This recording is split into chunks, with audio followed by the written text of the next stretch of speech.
Super Mario Bros. 2, otherwise known as Super Mario Bros. The Lost Levels, is the only Japanese exclusive mainline Mario game because Americans found it too hard. Super Mario Bros. 2 was developed as a harder version of the original game, inspired by the arcade game vs Super Mario Bros., an arcade exclusive version of Super Mario Bros. That was developed to be a bit harder due to the nature of it being an arcade game. Normally, arcade games are made hard to entice the player to keep putting quarters in, so the arcade company can rake in their cash, and Vs Super Mario Bros. Alongside the rest of the Versus games were made the same way. Funnily enough, 6 levels from the arcade game were actually in Lost Levels, as the developers just had so much fun developing the arcade game. And with no time to develop the game while also working on The Legend of Zelda, some things needed to be this way. Super Mario Bros. 2 was released for the Famicom Disk System, the brand new add-on for the Famicom, where you can use these special type of floppy disks that aren't floppy disks, as they don't flop,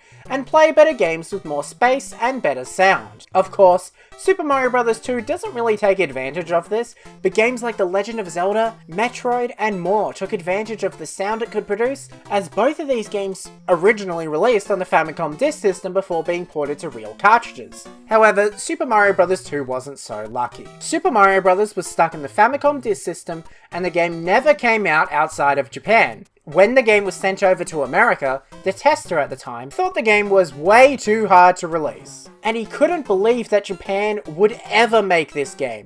It's just way too hard. But by this time, Japan was already working on Super Mario Bros. 3, so Nintendo of America needed a Super Mario Bros. 2. You can't just release Super Mario Bros. 3 without Super Mario Bros. 2. What is this, Final Fantasy? So it was on. Nintendo of America was on the search for Super Mario Bros. 2 without making a new game, because Japan already had their game, so there's no need to develop a new one. In 1987, Nintendo was currently in a deal with Fuji Television, a huge Japanese television company known for creating some of Japan's top TV shows, alongside being the biggest news networks in Japan. The relationship began with Nintendo creating a new version of Super Mario Bros. The Lost Levels in collaboration with Fuji TV subsidiary Nippon Broadcasting System. This game was known as All Night Nippon Super Mario Bros., which took levels from Super Mario Bros., Super Mario Bros. The Lost Levels, and Versus Super Mario Bros. All Night Nippon was the name of a popular Japanese radio show, with many radio personalities being in the game either at the start of each world or replacing the Goombas, Piranha Plants, and Toads. This game features 8 worlds followed by worlds A, B, and C, just like Super Mario Bros. The Lost Levels, and very few copies of the game were ever made, with there only being just over 3,000 being won by a lottery or being sold on one day in Tokyo.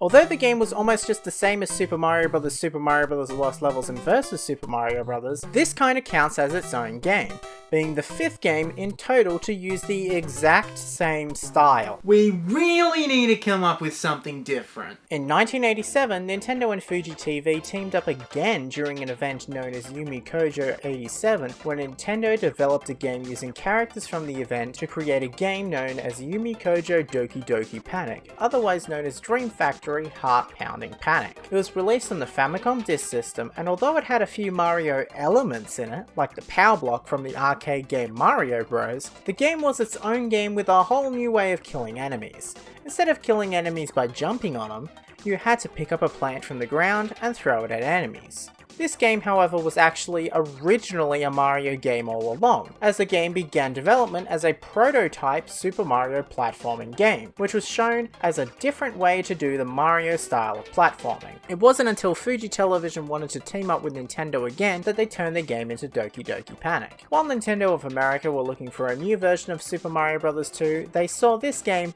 and took it as the new Super Mario Bros. 2. Nintendo reverted all the changes that they had made to the game and made it into what we know now. Eventually, Super Mario Bros. 2 got a release in Japan known as Super Mario USA, which is exactly the same game, just with USA at the end of the title, and released after Super Mario World for some reason. So I guess Super Mario Bros. 2 is a Mario game, but it was never meant to be the second Super Mario Bros. Game. Instead, it was a prototype that became its own game. But that doesn't matter. It's officially the second game. So how is the game? I hate it.